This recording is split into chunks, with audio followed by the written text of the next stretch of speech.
Me dê de presente a sua atenção. Eu tenho um desafio. Eu compartilhava um pouco mais cedo com alguns irmãos aqui. E o desafio é externar um sentimento. Já por 12 anos eu tenho servido a Igreja do Brasil em várias cidades e estados, e eu tenho percebido uma coisa. Eu não quero ser um profeta do caos aqui nessa noite. Só tenho um pouco de paciência, que no começo eu vou trazer um diagnóstico um tanto caótico. Mas é minha intenção, à luz das Escrituras e com a ajuda do Espírito, trazer um prognóstico que vai dar esperança ao povo de Deus, amém? Preste atenção, nós precisamos discernir algo. E o que precisamos discernir? O espírito dessa época. Nós precisamos responder, e eu penso que pronto está chegando o tempo em que nós vamos precisar responder por que o número de evangélicos nessa nação é exorbitante.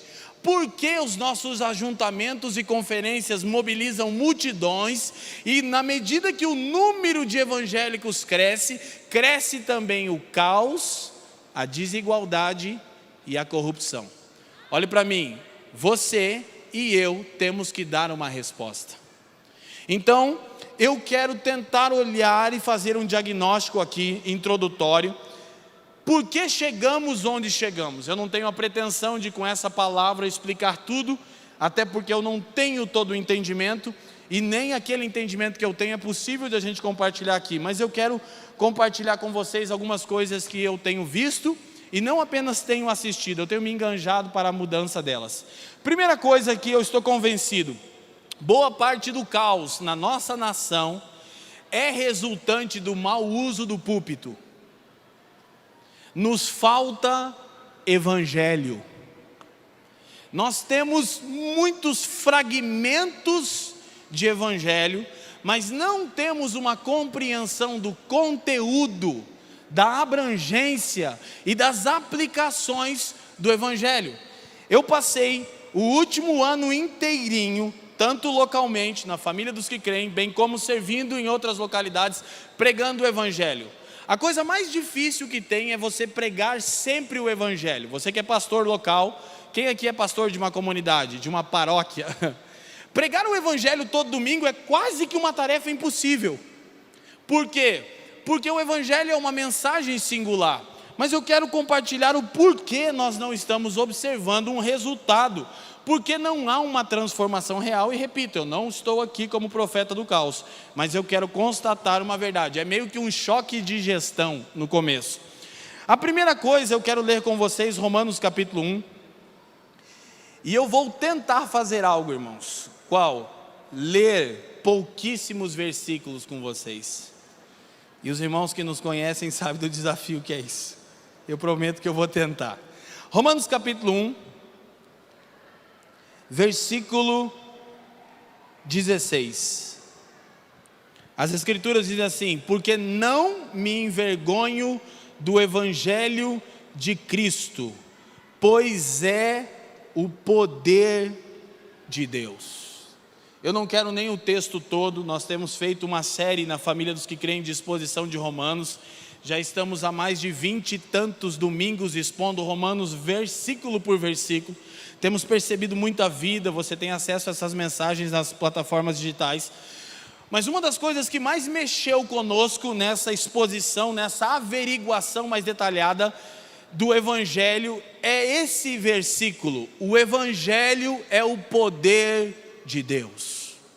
Então a maior manifestação de poder que nós podemos dar não são sinais ou prodígios, mas é a exposição, é a pregação do evangelho, é tornarmos a fazermos bom uso do púlpito, expormos o evangelho como o poder de Deus. Preste atenção, por favor, o evangelho não tem poder, o evangelho é poder, amém? O evangelho não contém um pouco de poder, ele é o poder de Deus. E numa primeira abordagem, o evangelho é um anúncio, não é algo que fazemos, é algo que Deus fez por intermédio do seu Filho. Mas quando nós olhamos para a história, nós percebemos que nós estamos lidando, eu posso traduzir o espírito da época, numa maneira mais atual, como relativismo. Qual é o espírito da nossa época? Paulo, quando escreve aos Efésios, capítulo 2, verso 2, fala do príncipe da potestade do ar, do espírito que agora opera nos filhos da desobediência. Qual é o espírito da nossa geração? Qual é o espírito dessa época? O relativismo. Mas qual é a origem do relativismo? Quando nós olhamos um pouco para trás, eu tenho feito isso nos últimos meses, detalhadamente, para tentar responder por que o número de evangélicos cresce assustadoramente na minha nação, mas não há eficácia. Onde está esse evangelho que nós lemos, que Paulo diz ser o poder de Deus? Onde ele está?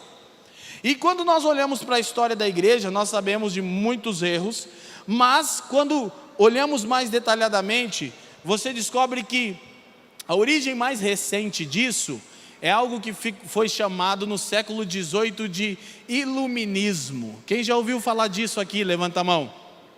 Uau!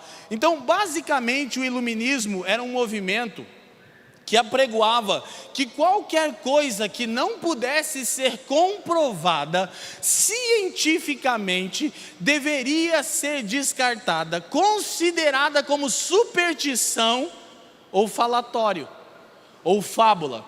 Então, o que nós percebemos durante a história? O iluminismo trouxe contribuição política, trouxe contribuição social para o mundo da época, trouxe contribuição econômica. A base do iluminismo é liberdade, igualdade e fraternidade. Num primeiro momento, isso é quase o evangelho, se não fosse o quase. Liberdade, igualdade e fraternidade. Bom, todos os movimentos na história, eles apregoam ter a mensagem, ter o antídoto ou o remédio para a liberdade, igualdade e fraternidade. Num primeiro momento, o iluminismo, o acesso ao conhecimento, às ciências, à tecnologia, à filosofia, soava como algo messiânico. Agora, o que nós percebemos na história é que o iluminismo nos ensinou a desvalorizar a história da igreja. Por quê? Por causa da mancha que existe na história da igreja e que nós, cristãos contemporâneos, não podemos negar. Mas o iluminismo nos estimulou a negar a história da igreja, nos levou a entender o cristianismo como parte do problema e não como a solução do problema. E eu também, se precisasse separar o termo, diria que a solução do problema não é o cristianismo, é o evangelho. Mas é o que o iluminismo fez. E por que o iluminismo fez isso? Porque tinha uma escatologia rival para promover. Essa mensagem de liberdade, de igualdade, de fraternidade, de uma economia mais coerente, de políticas sociais mais interessantes, mais engajadas, soa como algo messiânico, soa como algo fantástico, mas com o passar dos anos, nós começamos a perceber que, na verdade, o iluminismo tinha uma escatologia diferente a promover. Uma plenitude dos tempos, uma consumação diferente. Eu quero que você, por favor, me dê de presente a sua atenção. Ouça isso, os iluministas diziam que a história mundial mudou realmente no século XVIII, nos eventos ocorridos na Europa do século XVIII. O que eles diziam? Tudo que veio antes do século XVIII é superstição, é fábula. E com isso eles estavam colocando toda a história do evangelho até o século XVIII. Então, tentando motivar as pessoas a entender, era uma coisa parecida assim: agora sim nós vimos grande luz. Tudo que veio antes do iluminismo, a idade das trevas, tudo isso é superstição, tudo isso é fábula. Agora nós vimos grande luz, ciência, filosofia, tecnologia, conhecimento mais acessível, mas como se fosse essa a grande mudança dos tempos. Preste atenção comigo, a falta de reflexão tem empobrecido a nossa postura, porque a gente não olha para trás. Então, por que o iluminismo fez isso? Porque tinha uma escatologia, uma plenitude, uma consumação rival ao evangelho. O que o iluminismo fez na história da igreja, gente? Presta atenção. Fez do evangelho uma religião, não uma escatologia. não a mensagem do ápice da história. Fez com que a vida, morte, ressurreição, ascensão e retorno de Cristo não fosse o ápice da história, mas o apogeu da história teria sido o século XVIII, teria sido o iluminismo com todos os seus desdobramentos. Então, o iluminismo fez do cristianismo uma religião. E o ponto principal é o seguinte: não pode haver dois apogeus na história. Se o iluminismo do século XVIII é o apogeu da história mundial, é de fato a grande plenitude dos tempos, Jesus de Nazaré não poderia ter sido. E aqui você começa a perceber como o espírito da época foi se desdobrando. Então, se ele é o apogeu da história, o Evangelho não conta a história que é de fato a escatologia de Deus, a solução de Deus para o mundo caído. O que nós percebemos com isso? Nós percebemos o seguinte: cristianismo feito como uma religião. Mesmo os iluministas nunca rejeitaram Jesus, preste atenção. Jesus tem lugar a bordo. Jesus é tipo um líder moral e ético que tem bons conselhos para uma vida espiritual, religiosa e, preste atenção, monástica, fora da realidade.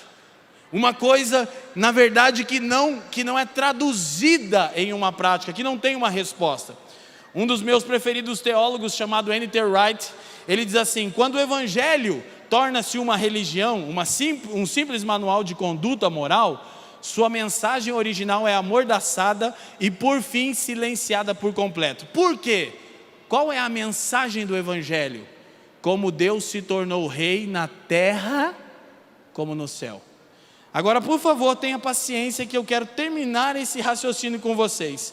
Então, o iluminismo alcança o seu triunfo quando faz do Evangelho uma religião, um protocolo de conduta moral, de conduta ética, especialmente monástica, fora da realidade. Agora, o que nós percebemos? Por fim, na história, a filosofia, que sempre trabalhou para manter Deus fora do cenário, para manter Deus aquém, você tem logo depois, isso é meio delicado de falar, desse movimento, essa nova ordem política, a democracia, embora eu acho que a democracia é a melhor forma de governo para o homem caído, mas democracias deístas, separadas da realidade, então cresceram e ganharam força. Qual é o ápice do iluminismo? É a máxima, Vox Populi, Vox Dei. A voz do povo é a voz de Deus. Pronto, você tem todo o cenário montado. Qual? Deus sai de cena e agora o homem, debaixo do espírito dessa época, governa. A voz do povo é a voz de Deus. Por quê? Porque a igreja, quando governou, deixou uma mancha e um rastro na história. Agora nós precisamos pensar o seguinte: qual foi a reação da igreja? Claro que com algumas exceções. Quais exceções a gente poderia olhar? Pessoas que conseguiram ter um equilíbrio na mensagem do Evangelho. Já foi mencionado aqui Martin Luther King Jr., William Wilberforce no Reino Unido. Pessoas que foram exceções à regra. Mas no geral a igreja seguiu 3 respostas ao iluminismo. Qual foi a primeira resposta? Bom, não nos importa, porque afinal nós vamos morar no céu e nós vamos deixar esse mundo para trás. Por muito tempo essa foi a resposta da igreja. Chamávamos isso de evangelho, mas isso é muito mais gnosticismo do que o evangelho. É uma teologia escapista. Não nos importa a condição do mundo, afinal a gente vai deixar o mundo e vai morar no céu. Aleluia, irmão, glória a Deus. Essa era uma das respostas que cresceu no século XIX, logo após o iluminismo. Depois, uma segunda resposta era algo parecido assim: não, a igreja tem que cuidar só da igreja, vamos limpar a casa, vamos organizar o que a gente tem que organizar, vamos ser um raio de luz para o mundo, mas sem engajamento com o mundo. O que isso fomentava? Dualismo. Preste atenção, a primeira resposta: o mundo não nos importa, a gente vai morar no céu, aqui é tudo do capeta, aleluia, irmão. Política é do diabo, música é do diabo. Eu digo que o diabo gosta dos crentes porque os crentes empoderaram e enriqueceram ele. Foram dando tudo para o diabo, quem está me entendendo? Então, essa é a primeira resposta gnóstica, é aquela que condena a matéria como má por si só. A segunda resposta, vamos cuidar aqui da igreja, dos interesses da igreja, não vamos se engajar com o mundo, é dualista. É uma resposta também que separa, isso é secular, isso é sagrado. E a terceira resposta é a sacralização da política, das vertentes de política. Não, é que a resposta é a direita é de Deus. Aí os outros, não, é a esquerda que é de Deus. Qual é o momento que a gente se encontra no Brasil? Exatamente esse. Onde a gente está numa polarização, um discurso de ódio, em que estamos sacralizando a política, que é oriunda lá do iluminismo do século XVIII. Há os que dizem, não, a direita é que é de Deus. Há os outros que dizem, não, é a esquerda que é de Deus.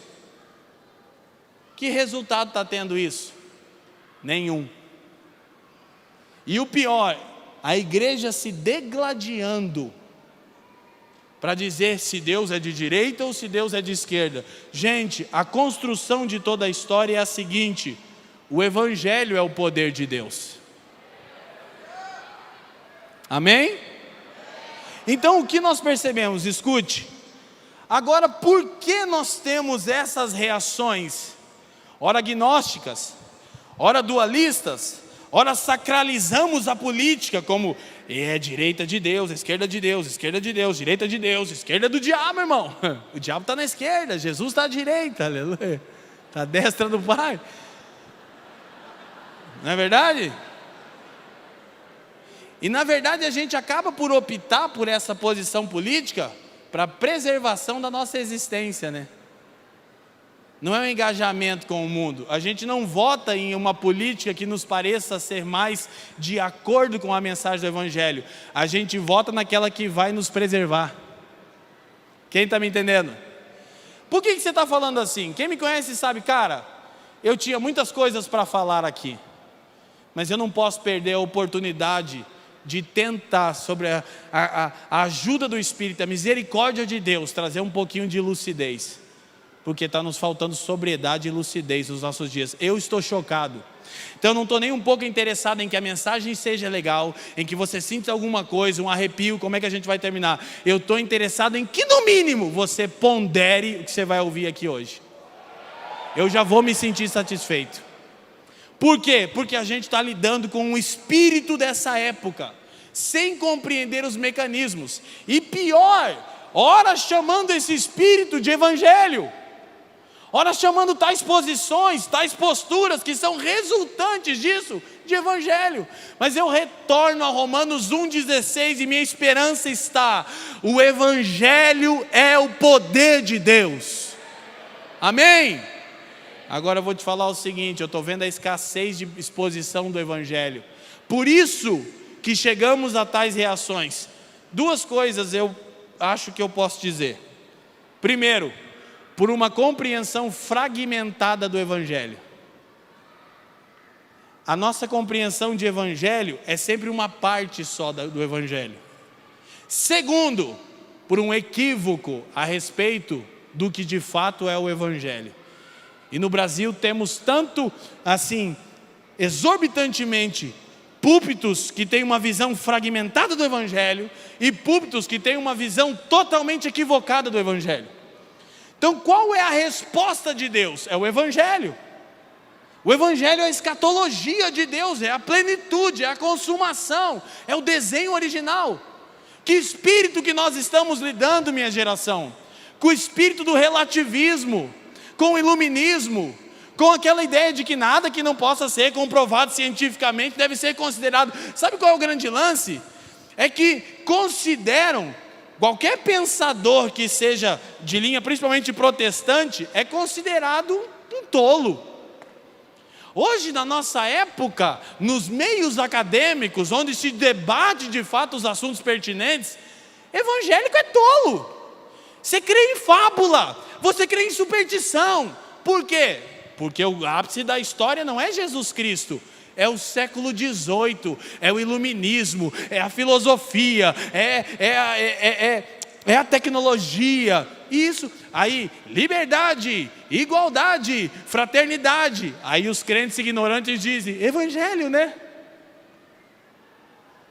Sabe o que é mais difícil? É a gente entender isso. Então eu vou gastar mais tempo falando o porquê que eu vou dizer o que eu queria dizer do que dizendo o que eu queria falar. Quem está me entendendo? Porque eu falei para o Douglas, cara, eu não vou, eu fiz um pacto com Deus. Eu não vou usar o púlpito de maneira incoerente, e eu não vou usar o púlpito para ser legalzinho e queridinho na minha geração. Eu não vou fazer isso. Eu não posso fazer isso. Quem está me entendendo? Você me perdoa a minha rápida introdução, ela é mais legal. Mas é que é difícil falar de assuntos um pouco mais delicados quando a plateia é muito extensa. É bom, mas é um desafio. Então, põe na sua cabeça, o Evangelho é o poder de Deus. Chegamos até aqui, ok? Ok. Pergunta, o que é o Evangelho? O que é o Evangelho? Resposta óbvia, prática, objetiva. O Evangelho é a boa notícia a respeito da obra salvífica de Deus em Cristo. Amém? Quem sabia disso? Segunda pergunta, só umas mãos levantaram. Quem sabia que o Evangelho é a boa notícia a respeito da obra salvífica de Deus em Cristo? Aleluia, todo mundo sabia. Presta atenção, pergunta, qual é o conteúdo? Qual a abrangência? Quais as aplicações da mensagem? Porque isso eu posso falar com convicção no meu homem interior. Se nós conhecêssemos o conteúdo, a abrangência e as aplicações da mensagem em 6 meses, haja visto o número daqueles que se dizem evangélicos, essa nação seria radicalmente transformada. Por que não? Primeiro porque não consideramos o espírito da nossa época, relativismo fruto do iluminismo, que faz o apogeu da história ser o século XVIII, e trata tudo que veio antes disso como superstição, como falácia, como fábula. Mas o Evangelho é o poder de Deus, e o Evangelho é como Deus se tornou rei na terra como é no céu. Então nós precisamos compreender a mensagem que carregamos. Enquanto eu fazia algumas anotações, eu lembrei de uma frase de A.W. Tozer. Tozer disse assim: somos profetas, não diplomatas. Nossa mensagem é um ultimato, não um acordo. Somos profetas, não diplomatas. Nossa mensagem é um ultimato, não um acordo. E eu não estou, por favor, não estou estimulando nenhum tipo de violência. Por que eu disse que Martin Luther King é um dos exemplos? Porque a tal direita que nós sacralizamos prega que a violência pode ser um meio para estabelecer a ordem. Evangelho não. Portanto, a direita não é o Evangelho também. Agora, a esquerda, que muitas vezes tem vertentes interessantes a serem pensadas, e por favor, tomara que ninguém me taxe de nada, aqui é um perigo. Se é de direita ou de esquerda, o Evangelho é o poder de Deus. Falta-nos discernir o espírito da época. Uma vez discernido, precisaríamos de um pouco mais de tempo de reflexão. Repito, se isso te estimular a pensar, eu me dou por satisfeito. Pergunta, o que é o Evangelho?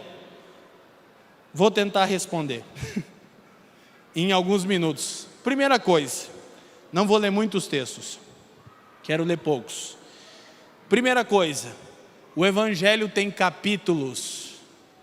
Diga comigo, o Evangelho tem capítulos. Então ele é uma coisa, ele é singular, porém ele tem capítulos. No Novo Testamento, há pelo menos 8 definições ou 8 desdobramentos do Evangelho. O que você quer dizer com isso? Expressões como o Evangelho de Deus, o Evangelho da glória de Cristo. Há pelo menos 8 expressões. Deixa eu só levantar uma coisa aqui. Romanos 1:1, Paulo diz: Paulo, chamado apóstolo e enviado de Deus para pregar o Evangelho de Deus. Olha para mim, primeira coisa sobre o Evangelho, ele é de Deus. Amém? O que isso quer dizer? Que nós não temos autonomia para adaptar a mensagem a fim de torná-la mais atraente e menos ofensiva. E nem mais ofensiva e menos atraente. Traduz. Só para não dizer que eu não falei. Nós estamos adaptando a mensagem a fim de torná-la mais atraente e menos ofensiva. Como? Removendo a cruz. Aí você tem, o Evangelho é Cristo e esse crucificado. 1 Coríntios 2:2, amém? Olha aqui para mim. Tira a cruz. Remove a ofensa da mensagem. O que a gente tem? Um Cristo genérico. Faz o mesmo efeito, mas é mais barato. Dá um nome para isso, Leandro. Hipergraça.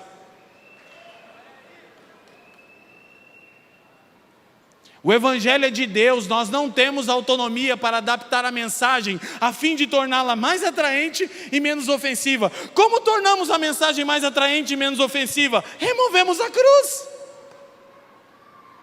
Deixa só o Jesusinho.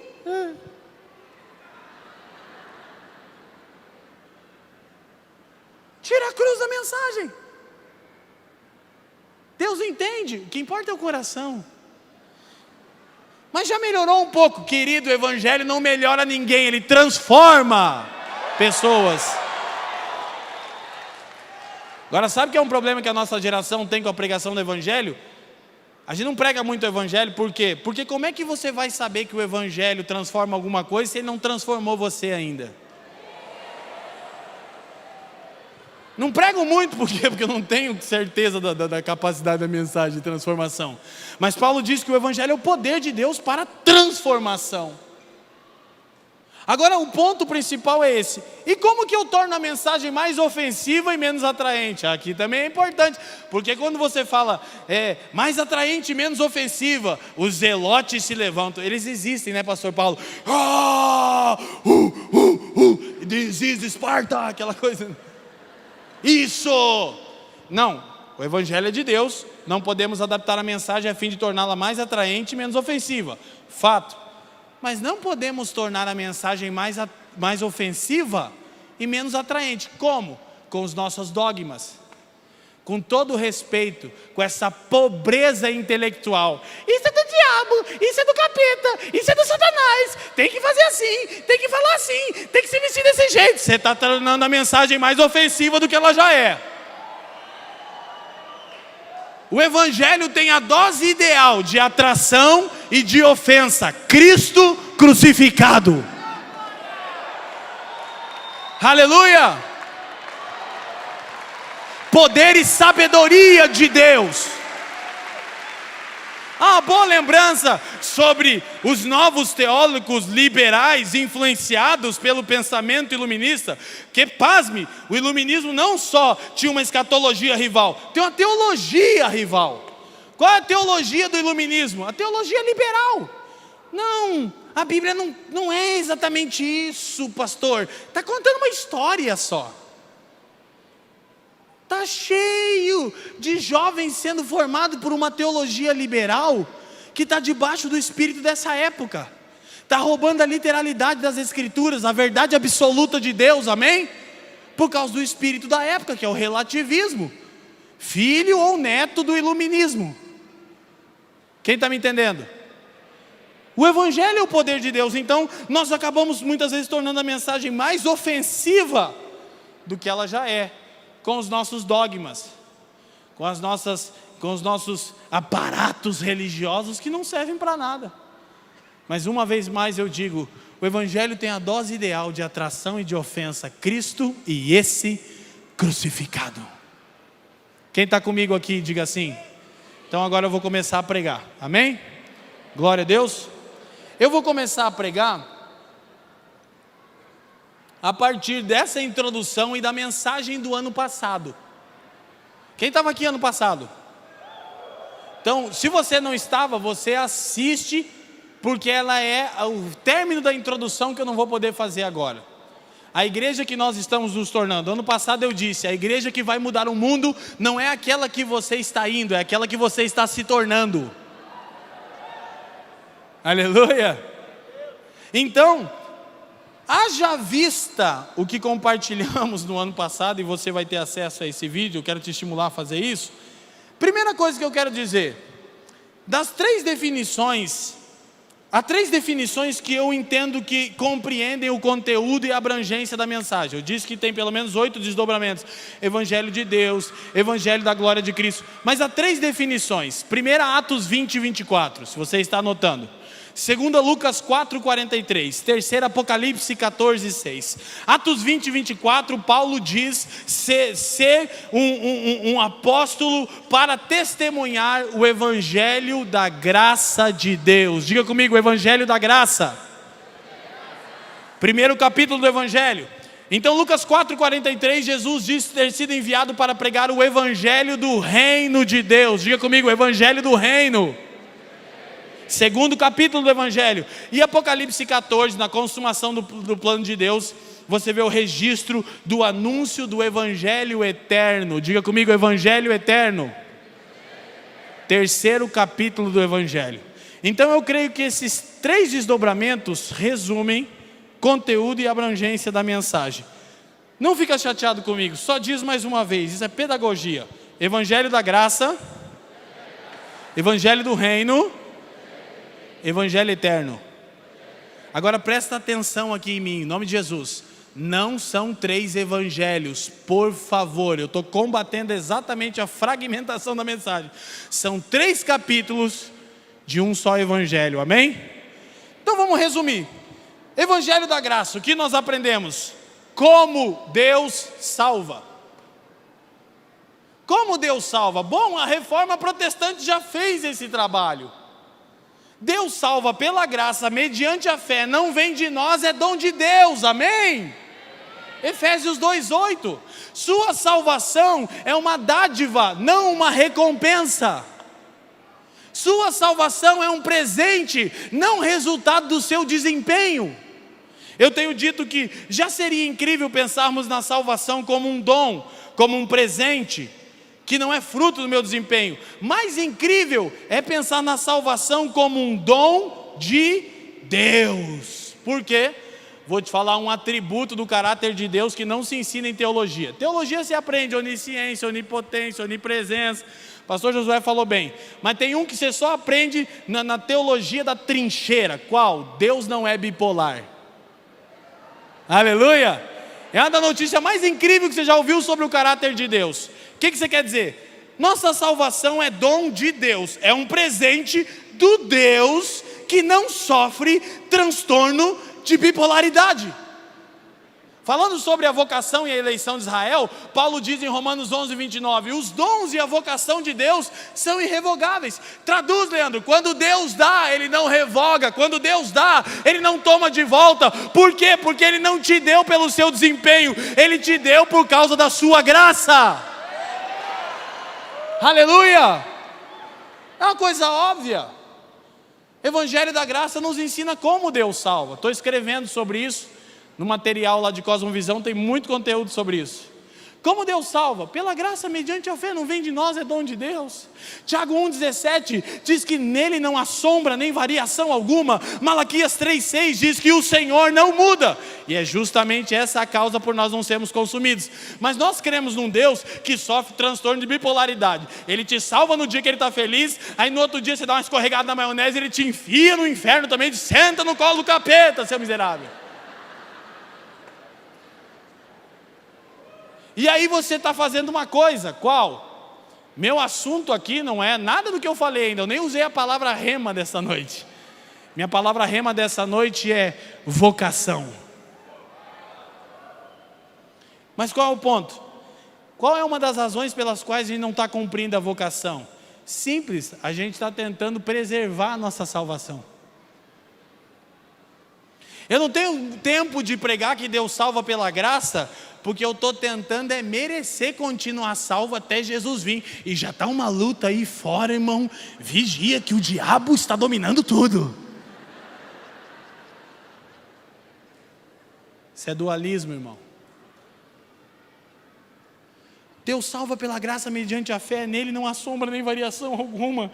Por ele não mudar, diz o profeta Malaquias, é a causa de não sermos consumidos. Se Deus fosse como a maioria dos evangélicos do Brasil pensa, filho, a gente estava lascado. Mas Deus não muda. Quando Ele dá, Ele não revoga, porque Ele não deu mediante ao seu desempenho, Ele deu mediante a sua graça. Amém?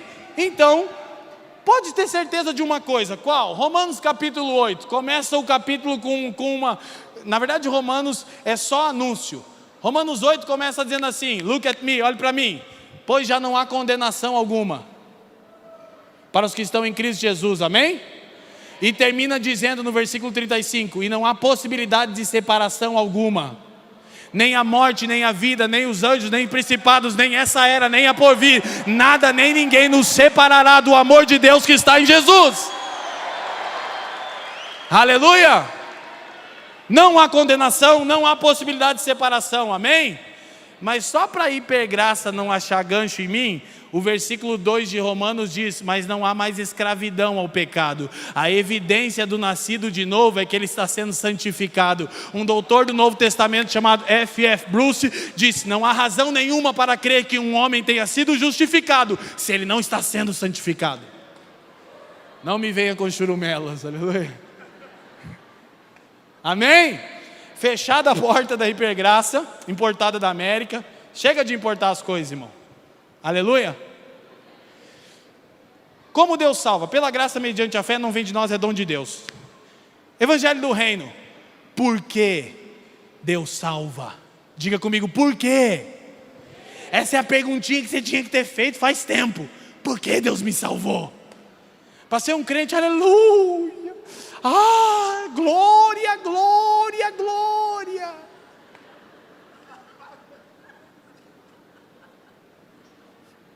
Irmão, me ajuda aí, irmão.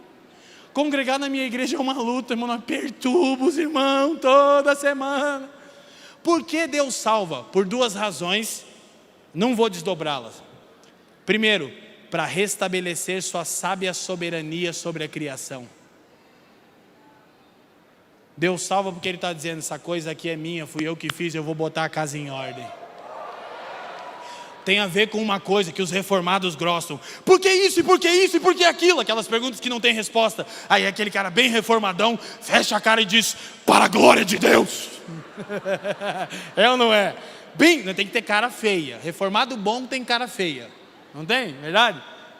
Eu sou meio que uma mistura de tudo. Eu brinco com os irmãos, deixa eu fazer a piada aqui, que ninguém, eu falo para os irmãos, que meu sonho era um dia ser um presbiteriano. Como assim? Pregar direitinho, respeitar o esboço, não sair de trás do púlpito, não elevar a voz. Só que eu sou pentecostal.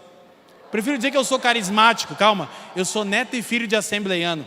Como é que você sabe? Ah, o cara quer ser um neocalvinista reformadinho, mas quando ora faz assim com o pé, ó. Meu Deus e meu Pai. Já era. É penteca, não tem jeito. Aleluia! Aí, ó. Já começou os irmãos lá atrás, ó.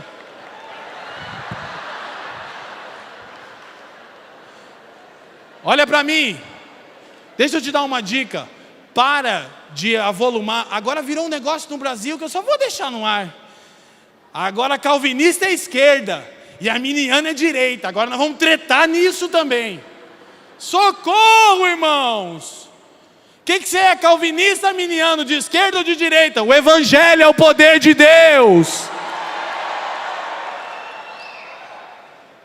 Aleluia. Você é o quê? Depende. Soteriologia nós é uma coisa, escatologia nós é outra, eclesiologia nós é uma coisa bem esquisita, mas essa é bem esquisita mesmo. Gente, por que Deus salva? Para restabelecer sua sábia soberania sobre a criação. Primeira razão. Segunda razão por que Deus salva, evangelho do reino, para devolver ao homem uma posição de autoridade. Vou repetir, Evangelho da graça. Como Deus salva? Pela graça mediante a fé, não vem de nós, é dom de Deus, em quem não há sombra nem variação alguma, amém? Seja abençoado com isso. Evangelho do reino, por que Deus salva? Para restabelecer sua sábia soberania sobre a criação, para devolver ao homem salvo, ou seja, salvação é reposicionamento, não é um fim em si mesmo, é devolver ao homem um lugar de autoridade, amém? Evangelho eterno, o que Deus salvou? O homem a quem elegeu e a criação a quem edificou. Eu não tenho como mostrar como isso responde aos variados pensamentos filosóficos. Paulo diz assim, sofismas, argumentos com aparência de verdade, mas que induzem ao erro. Mas o Evangelho no seu conteúdo, abrangência, é a resposta de Deus para um mundo em caos. Mas a pergunta é, a maioria de nós não compreende nem o conteúdo da mensagem. Então, como Deus salva? Evangelho da graça, pela graça mediante a fé. Por que Deus salva? Evangelho do reino, para restabelecer sua sábia soberania e devolver ao homem uma posição de autoridade. Evangelho eterno, o que Deus salva? O homem a quem elegeu de antemão e a criação a quem edificou. Aqui eu chego de novo num lugar que eu tenho andado nos últimos anos. Qual? Efésios capítulo 1. Eu estou lendo Efésios tem uns 13 anos, estou no capítulo 1 ainda. Alguém se identifica comigo? Eu quero terminar e falar dos dois aspectos da graça: graça salvífica, graça vocacional. A mesma graça que nos salva, nos vocaciona. Quem está comigo aqui? Então preste atenção, escute isso. Quando você olha para capítulo 1 de Efésios, se você pode, abra a sua Bíblia aí. E foi todo o meu compartilhar do ano passado. Novamente eu reafirmo, eu não vou entrar nos pormenores.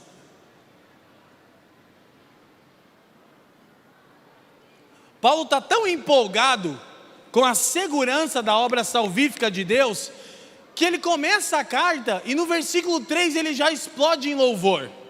Ele diz, bendito o Deus e Pai. O Senhor ministrou meu coração anos só com essa expressão. O quê? A primeira coisa que Paulo diz sobre Deus quando salva os santos que estavam em Éfeso: Ele é um pai. O que nós aprendemos com isso? Ele deseja uma família.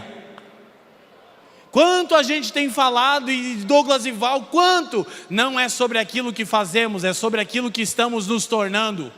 A vocação primordial da igreja não é uma tarefa, é uma nova natureza, coparticipantes da natureza divina.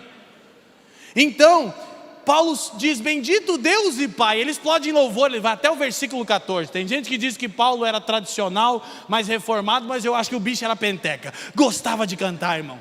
Cantava na cadeia, cantava quando escrevia. Começava a escrever as cartas para os irmãos, já começava, terra, água, fogo, capitão planeta. Ele está só pensando nos santos de Éfeso, ele já explode em louvor. Irmão, de todo o meu coração, de todo o meu coração, de toda a verdade que é em mim, a coisa mais especial de estar aqui é estar aqui.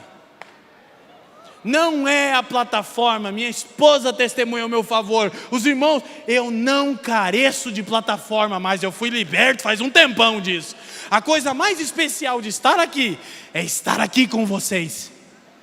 Porque bendito Deus que se revela como Pai. Amém? E aí ele vai falar das bênçãos espirituais. Ano passado eu disse que são 5. Ele diz eleição, adoção, redenção, revelação da vontade de Deus e o Espírito Santo como um dom. Pegou aí, irmão? Diga comigo, eleição, adoção, redenção, revelação da vontade de Deus, o Espírito Santo como um dom. Não o dom do Espírito. Eu disse e repito, a principal manifestação do Espírito Santo não são dons, sinais ou prodígios. A principal manifestação do Espírito Santo é tornar uma pessoa parecida com Jesus. O Espírito Santo não é um calafrio e uma lágrima, é aquele que de glória em glória está nos transformando na semelhança do primogênito de Deus. Para quê? Para que desfrutemos do mesmo tipo de relação que ele, primogênito, tem com o Pai. Aleluia! Esses dias eu estava conversando com o nosso time, está aqui, parte do nosso presbitério, Fafijá, que eu falei, cara, a gente tem muita coisa que a gente quer fazer, a gente quer salvar o mundo inteiro, a África toda, tem dia que a gente levanta salvando a Coreia do Norte inteira, mas eu disse, se o nosso desejo por missão é em detrimento de perdermos os entranháveis afetos, não se justifica. Traduz, Leandro. Não, vamos ganhar o mundo inteiro. Temos uma tarefa? Temos uma tarefa.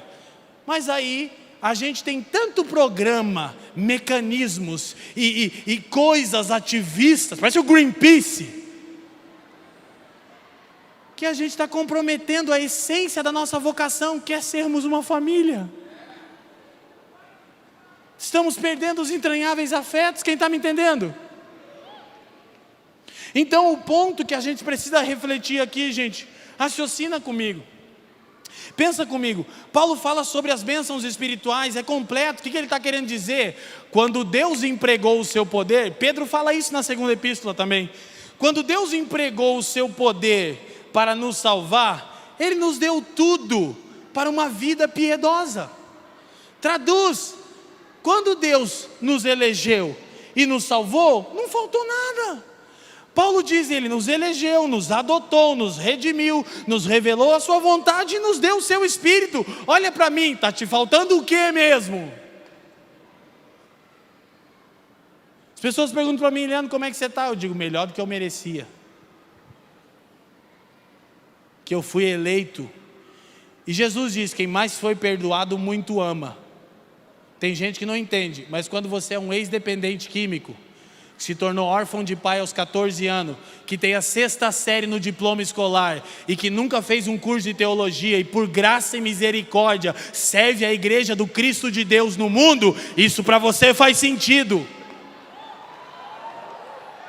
Isso para você tem um pouquinho mais de significado, ser eleito, ser adotado, ser redimido, receber revelação da vontade de Deus e receber o seu Espírito. Então Paulo traduz a bênção, o que ele chama de bênçãos espirituais. Olha para mim, eu disse isso tanto que virou quase que um mantra. O que são bênçãos espirituais? São todos os recursos que Deus nos deu gratuitamente em Cristo, para que por intermédio do Espírito nos tornemos e cumpramos o que originalmente Ele nos criou para ser e fazer. Vou repetir. O que são bênçãos espirituais? São todos os recursos que Deus nos deu graciosamente em Cristo, para que por intermédio do Espírito nos tornemos e cumpramos aquilo que originalmente Ele nos criou para ser e fazer. Quando Paulo conclui isso, só resta uma coisa para Paulo, que não é pedir mais. Percebi que nas orações apostólicas, a gente já gastou quase um ano estudando as orações apostólicas, não existe a palavra mais. Por quê? Porque eles tinham convicção, tinham clareza do desenho de Deus, da obra salvífica de Deus, não cabe pedir mais alguma coisa. Paulo orou uma única coisa, na verdade ele orava isso incessantemente. Ele disse assim, eu oro para que o Deus de nosso Senhor Jesus Cristo, o Pai da glória, vos dê o espírito de sabedoria e de revelação no pleno conhecimento de quem Ele é, a fim de que os olhos do vosso entendimento sejam iluminados e saibais qual é a real esperança da vossa vocação. Anos atrás isso mudou a história da minha família. Essa oração, fui convencido pelo Espírito que se Paulo, alguém considera Paulo um homem de revelação aqui? Sacode a mão e diz sim. Se tem uma coisa que ele dizia, orar incessantemente, eu fui convencido pelo Espírito a entender por quê, pastor Paulo. Eu quero saber o que é esse cara. Ele não pedia mais vitória, mais bênção financeira, vai passar a chave do carro, pelo amor de Deus. É que o evangelho da prosperidade foi atualizado, não sei se vocês já sabem, agora é coaching. Que evangelho da prosperidade é feio. Agora você tem que mudar seu mindset, cara. O Leandro é um fanáticozão contra o coach. Não, eu não sou contra coach, é uma ferramenta incrível. Púlpito é lugar de evangelho. Aleluia. Glória a Deus, irmão. Então, vamos terminar, amém? Pegaram a piadinha, viu, Douglas? Eu ia encerrar, mas a voz do povo. Você lembra que esse foi o jeito que o iluminismo afastou Deus de vez, né? Brincadeirinha à parte, guarda essa verdade. É o espírito da época. Tira Deus. A voz do povo é a voz de Deus. Mas está escrito, é relativo. Então qual é o ponto aqui para a gente fechar? Essa era um raciocínio assim um pouco mais abrangente, mas eu acho que até aqui é suficiente. Eu quero observar uma coisa. Pedro, quando escreve a sua segunda epístola, e ele fala da obra salvífica de Deus, ele não usa a expressão bênçãos espirituais, mas ele fala grandíssimas e preciosas promessas, para que por elas fiquemos coparticipantes da natureza divina. Primeira de Pedro, capítulo 1 em diante. Quando ele conclui, ele vai dizer, irmão, vocês foram salvos, Deus chamou vocês para participar da natureza dele, top. Aí ele vai dizer, portanto, acrescentem à fé virtude, a virtude ao conhecimento, conhecimento ao domínio próprio. Ele está falando o que Paulo fala aos Filipenses com outra expressão, qual? Desenvolvei a vossa salvação. Quando Pedro termina, esse é um texto-chave, anota aí, 1 Pedro, capítulo 1, versículo 10. 2 Pedro, na verdade, deixa eu ver. 2 Pedro 1, 10. Ele diz assim, portanto, irmãos, olha aqui para mim, façam firme a vossa eleição e vocação. Diga comigo, eleição, vocação. Então Pedro estimula os irmãos a desenvolverem a salvação. Paulo estimula os filipenses a desenvolverem a salvação. Paulo ora pelos efésios por compreensão da vocação. Meu Deus! É que são dois aspectos nos quais eu devo desenvolver a minha salvação. Escuta isso rapidinho. Primeiro aspecto, no que diz respeito à transformação da minha natureza, a semelhança da natureza de Cristo. Isso é obra exclusiva do Espírito, de glória em glória. 2 Coríntios 3,18. Primeiro aspecto onde minha salvação deve ser desenvolvida, obra totalmente exclusiva do Espírito de Deus. Olha aqui, Deus não requer esforço, Ele requer entrega. Quando Paulo diz, portanto, irmãos, rogo-vos pela compaixão de Deus, que vocês se apresentem como sacrifício vivo. Fafa, que está aqui, meu amigo do time de presbitério, falou de Romanos 12, algumas semanas atrás, e ele disse assim, o portanto de Paulo é tudo aquilo que ele vinha dizendo de Romanos, que é o Evangelho.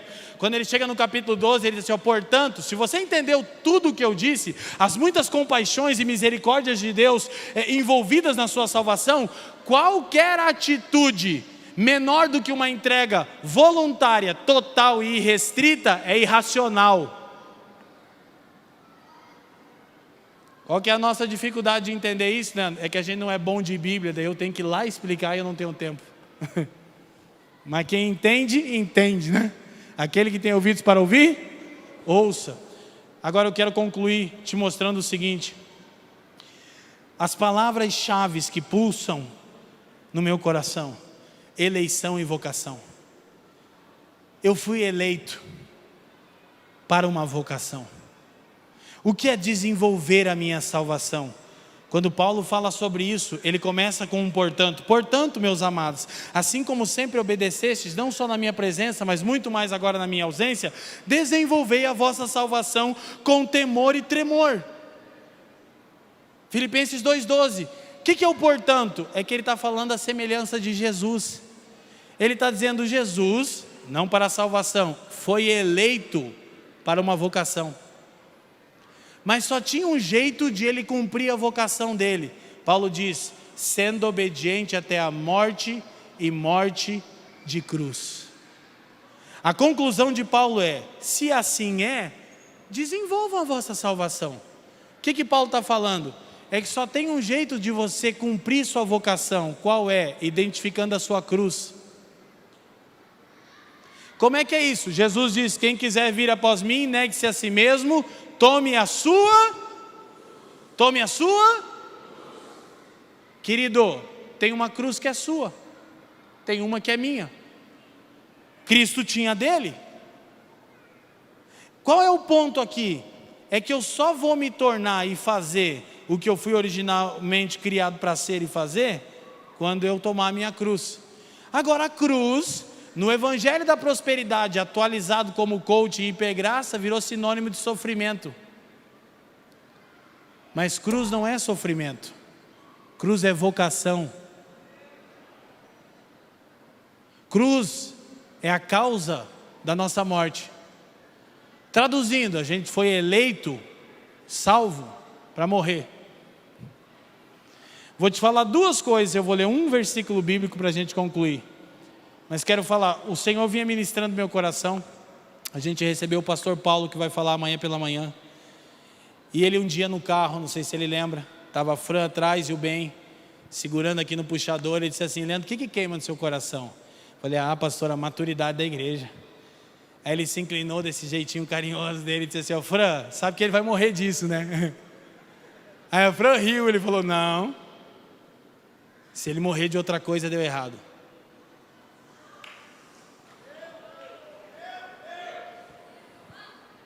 Aí era a chave, pastor Paulo, de entendimento que Deus queria virar.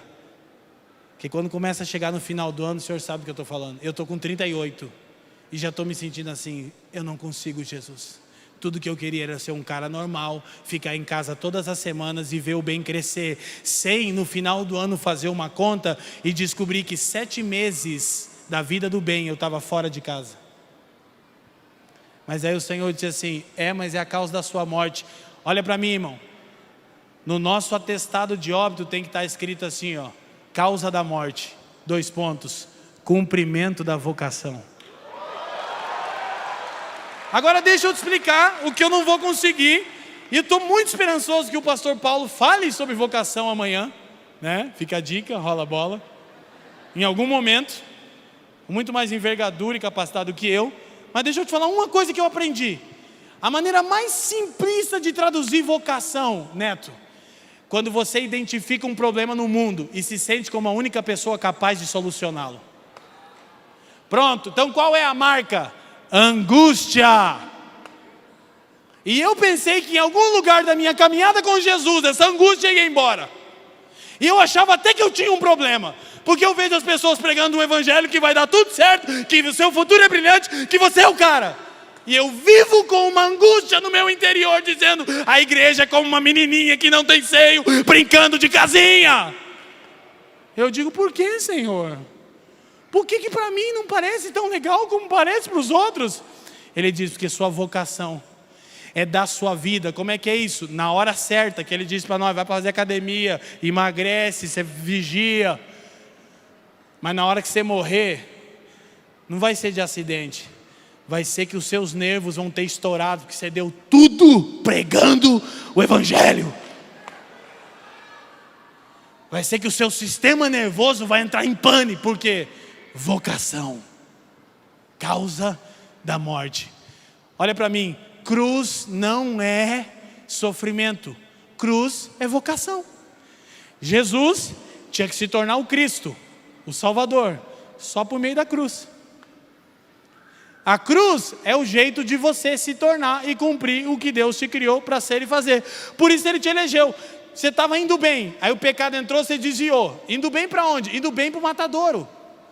Estava dando certo. Deus ia te abater no final do ano. Você achava que você era o piruzão do bagulho, mas você é o peru do Natal. Quem está me entendendo? Mas daí você desviou, Deus te salvou. Para quê? Para te botar na rota do matadouro de novo. Por quê? Porque nós somos o povo da nova era. Aleluia. Da era do reino de Deus. Os que provaram os poderes da nova era. Hebreus 6, não escandaliza não, irmão. É Bíblia, nova era de verdade é a gente. O resto é fake news. Quem está me entendendo? Agora escuta, vamos terminar, aleluia. O iPad até acabou a bateria, mas acabou agora, Douglas. É brincadeira, ficou preto. Quem me dá 5 minutos para encerrar? Levante sua mão. 5, 10, 15, 20, 25. Povo de Deus, hein? Povo diferente. Conferência de Indoscópio é diferente, né, gente? Amém? Vocês estão felizes ainda? Deixa eu te falar uma coisa. Efésios 4, 7. Agora eu terminei. Palavra de escoteiro. Agora deixa eu te falar uma coisa. Se Deus te salvou para estar com Ele, te elegeu para estar com Ele, abre Efésios 4.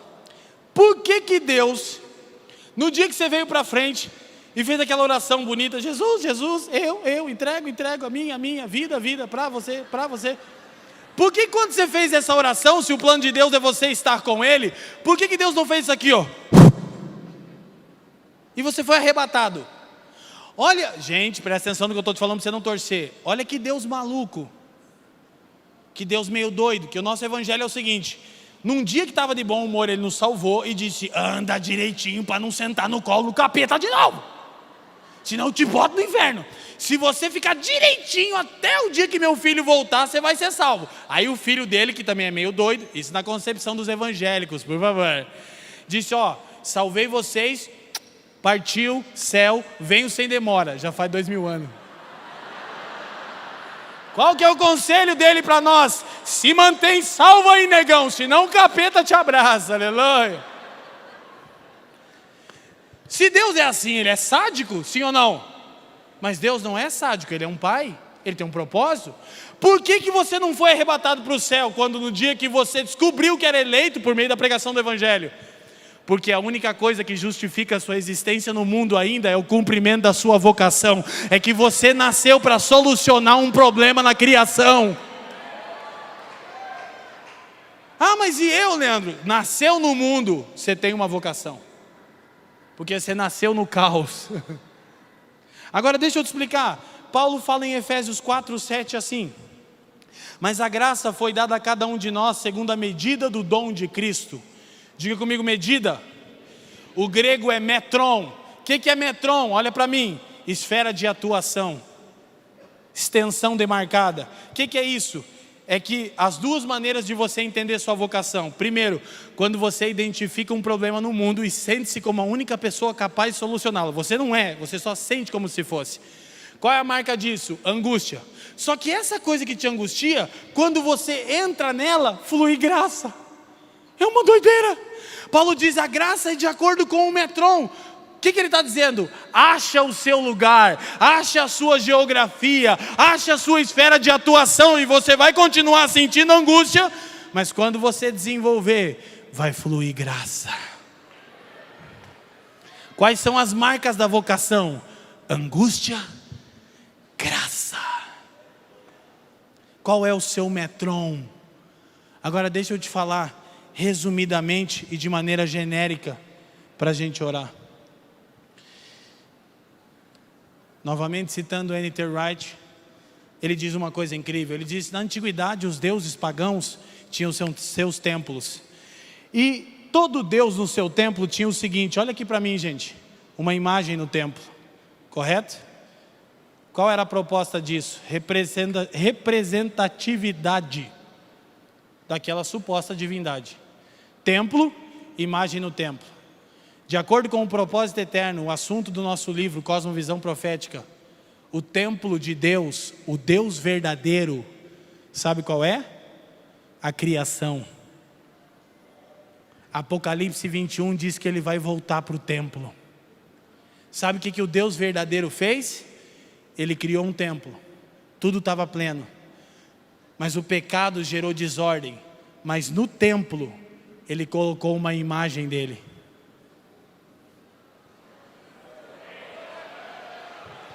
Qual é a vocação de todo aquele que foi eleito?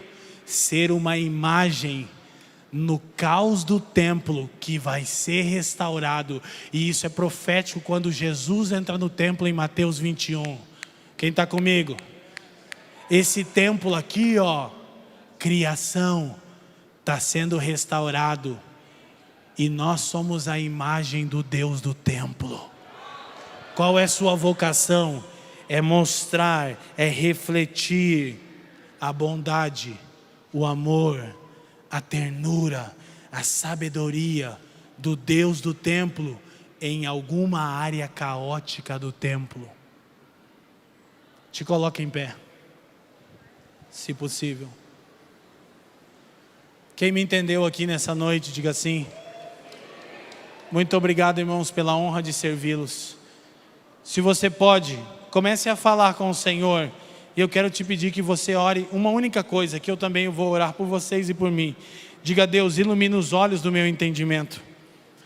Talvez a gente pode pedir que, como os discípulos no caminho de Emaús, o nosso coração seja aquecido na medida em que os nossos olhos são iluminados. Ou talvez ter o coração aquecido é a chave para termos os olhos iluminados. Aqueles discípulos de Lucas 24 iam frustrados porque tinham uma expectativa de autopreservação em Jesus, mas quando Jesus se apresenta, corrige a vocação deles. Olha para mim, sabe o que acontece?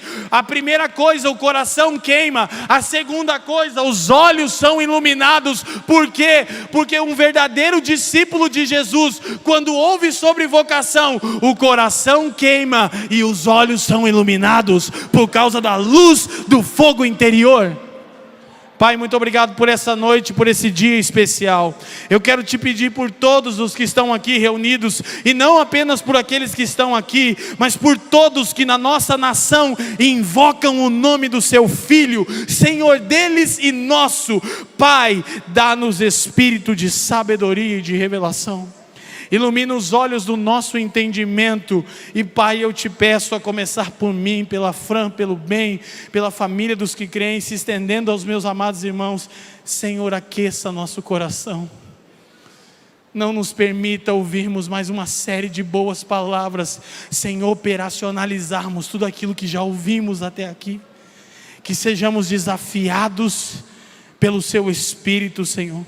Pai, nos dá discernimento do espírito dessa época.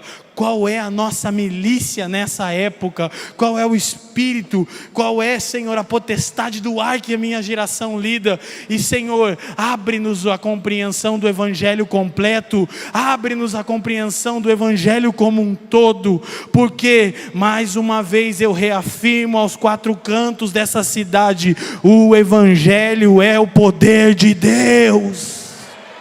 Bendito é o nome de Jesus. Vamos aplaudir ao Senhor. Obrigado, Douglas.